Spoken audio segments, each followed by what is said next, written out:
Bueno, jóvenes, continuamos entonces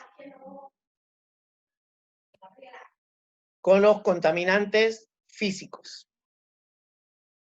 Los contaminantes físicos son, por ejemplo, el ruido, que es uno de los factores más irritantes y molestos para todos los habitantes de la tierra, de la ciudad, de donde sea, ¿no? Y cada vez es mayor, ¿dónde? En las ciudades. ¿Qué le puede pasar a una persona que está expuesta de manera prolongada al ruido? Pues simplemente le puede causar un daño o un trauma auditivo.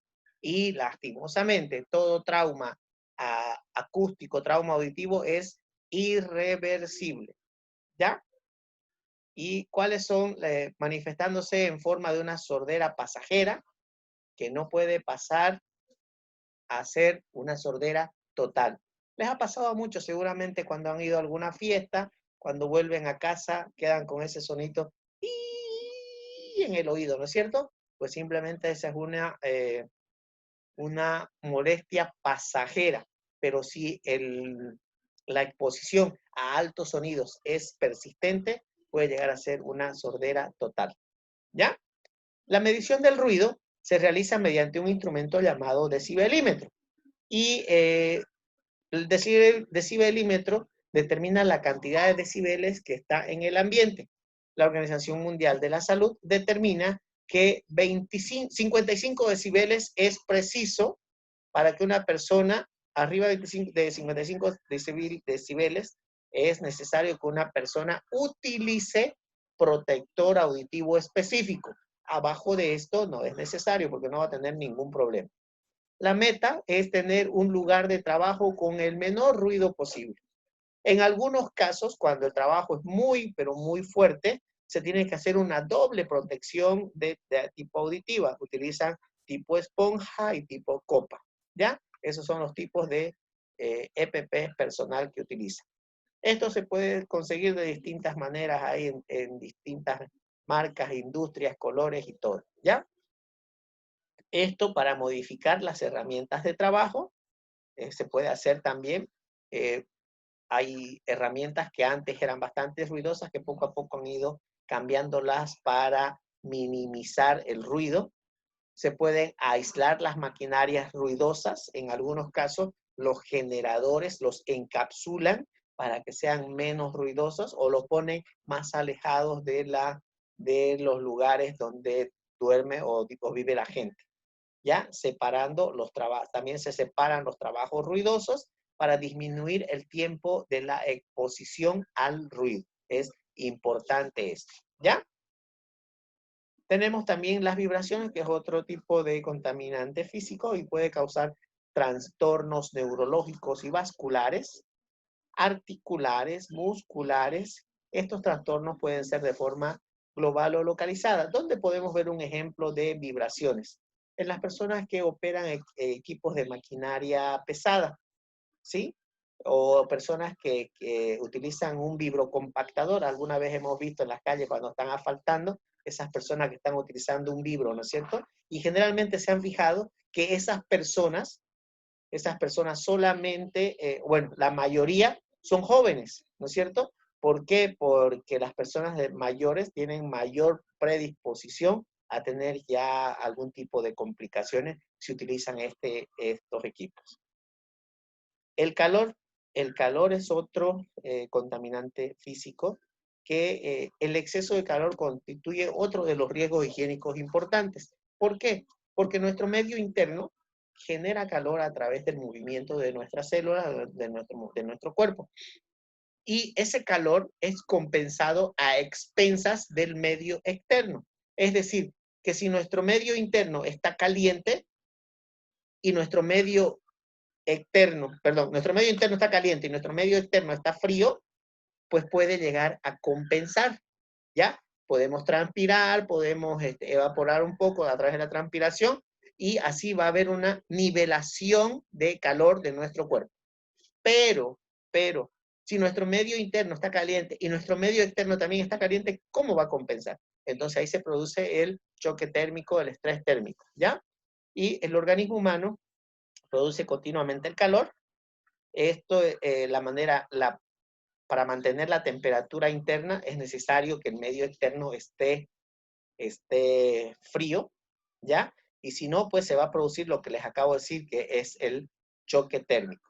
¿Qué es lo que se tiene que hacer cuando se encuentra a un paciente que aparentemente puede haber sufrido un choque térmico? Pues lo primero que se tiene que hacer es sacarlo del área de calor, retirarlo. Puede ser que se haya desmayado bajo el sol, puede ser que se haya desmayado por estar trabajando cerca de una maquinaria caliente. Pues lo primero que tenemos que hacer, o lo retiramos del sol y lo ponemos bajo una sombra, o lo retiramos de la maquinaria y lo ponemos bajo una sombra, ¿ya? No hay que ponerlo a ningún aire acondicionado, se lo pone ideal bajo una sombra de un árbol, ideal, pero si no, bajo una sombra simplemente. Y se le mide los signos vitales, se le afloja un poco la ropa y se le puede dar agua natural, trago a trago, hasta que recupere los signos. Y lo ideal es que no vuelva a esa actividad por lo menos en un periodo corto. ¿Sí? Entonces, eso es lo que se tiene que hacer con el tema del estrés térmico.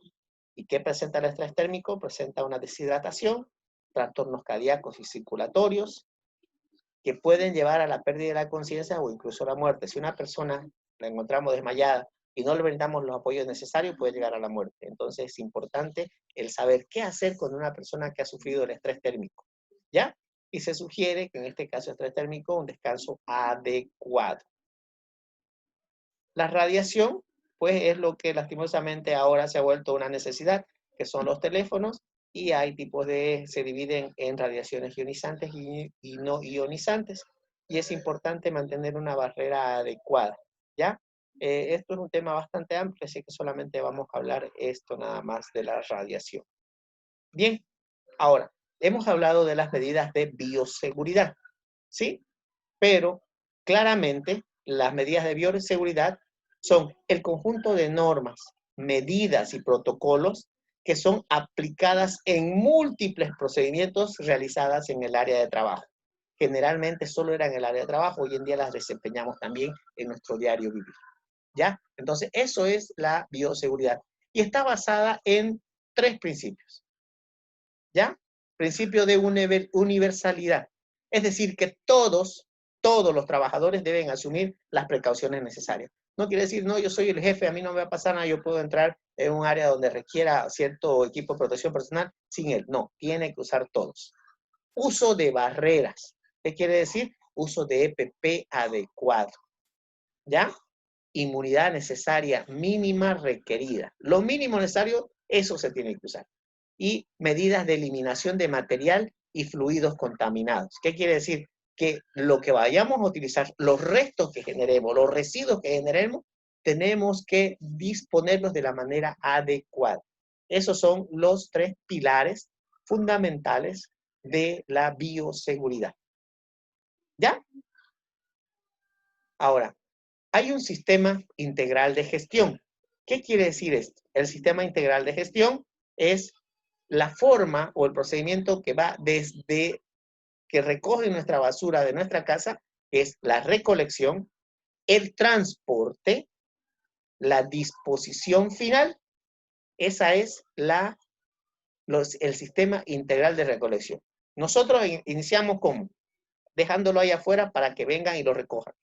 Luego viene la recolección, el transporte y la disposición final, porque no es simplemente ir y botarlo al vertedero, ¿no? Porque debería botarse de manera adecuada y clasificadamente. ¿Ya? Eso es un sistema integral de gestión adecuada. ¿Lo tenemos en Bolivia? Lastimosamente no. ¿Ya? Sabemos ya que es un residuo. Ahora, ¿existen distintos tipos de residuos? Sí, existen muchos tipos de residuos, así como también existen tipos de contaminantes. Nosotros vamos a clasificarlo de la siguiente manera, los tipos de residuos. Simplemente en domiciliarios, que son los orgánicos, biodegradables, compuestos naturales que tienen la propiedad de degradarse rápida y naturalmente, y los domiciliarios inorgánicos, que tienen características químicas, que tienen una descomposición más lenta que los orgánicos y no son biodegradables. Entonces, cuando hablemos de una clasificación, vamos a hablar de los residuos domiciliarios, orgánicos e inorgánicos. Pero también existen los residuos. La clasificación de residuos, donde tenemos residuos peligrosos, residuos radiactivos, residuos industriales, residuos patológicos o residuos agropecuarios. Existen otras clasificaciones, existe una infinidad de clasificaciones. Ahorita lo que nos interesa es simplemente la clasificación de domiciliarios, que son orgánicos e inorgánicos. Bueno,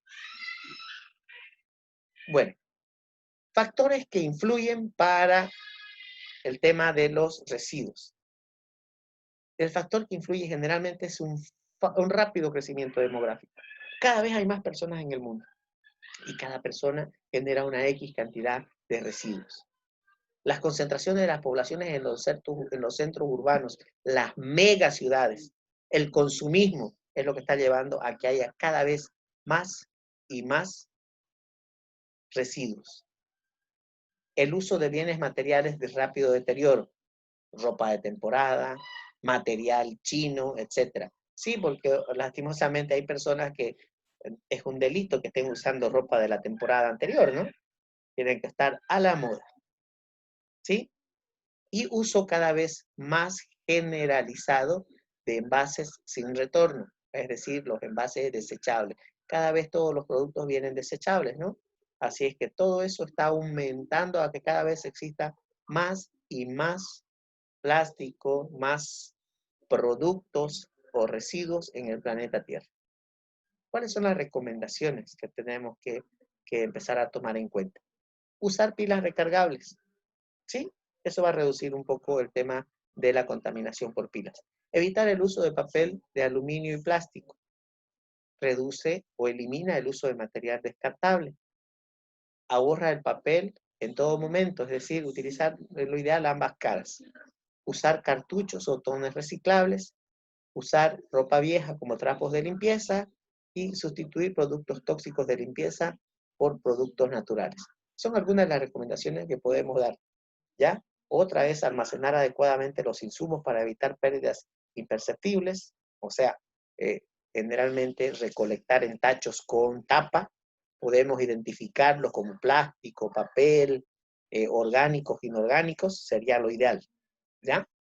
Almacenar aceites de cocina en contenedores para entregar a empresas autorizadas. El aceite que ya no vayan a utilizar, embotéllenlo y van a ver que las personas de los reciclados lo llevan y ellos después lo hacen su negocio. Pero ya nosotros ya estamos ayudando. ¿Ya?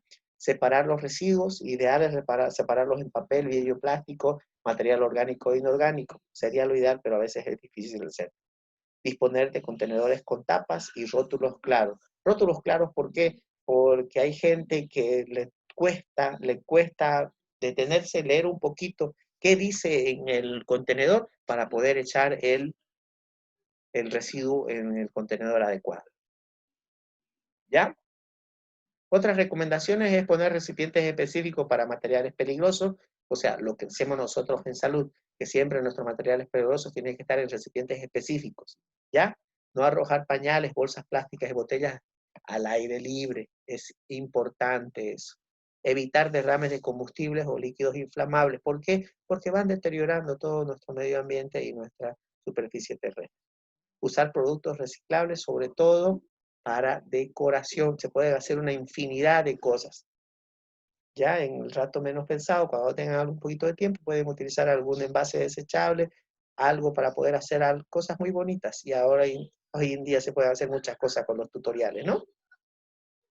Ustedes sabían que existe una isla de los desechos plásticos, lastimosamente existe, ¿ya? El llamado octavo continente, formado por miles y miles de partes plásticas, aparecido desde 1970. Imagínense, 1970, ¿ya? Apareció la espuma del poliestileno. Esta espuma fue uno de los mayores contaminantes creados por el hombre. Y este octavo continente es en ese tiempo, estamos hablando ya casi 10 años desde que vimos esto, está un tamaño de 1.400 kilómetros de largo. Es harto, ¿no? Es en un punto donde todas las corrientes de los océanos confluyen y es decir que todos los restos se van formando. ¿Ya? Otro detalle que también es importante que ustedes sepan, toda la basura espacial que generamos es amplia, porque no todos los satélites llegan solo, pues a donde están llegando, ¿no? Van con cohetes, pero se van deshaciendo en el trayecto y todo eso va generando la basura espacial. Miren cómo se ve nuestro espacio. Muy bien. ¿Alguna pregunta, chicos, o comentarios? ¿Van a seguir en silencio?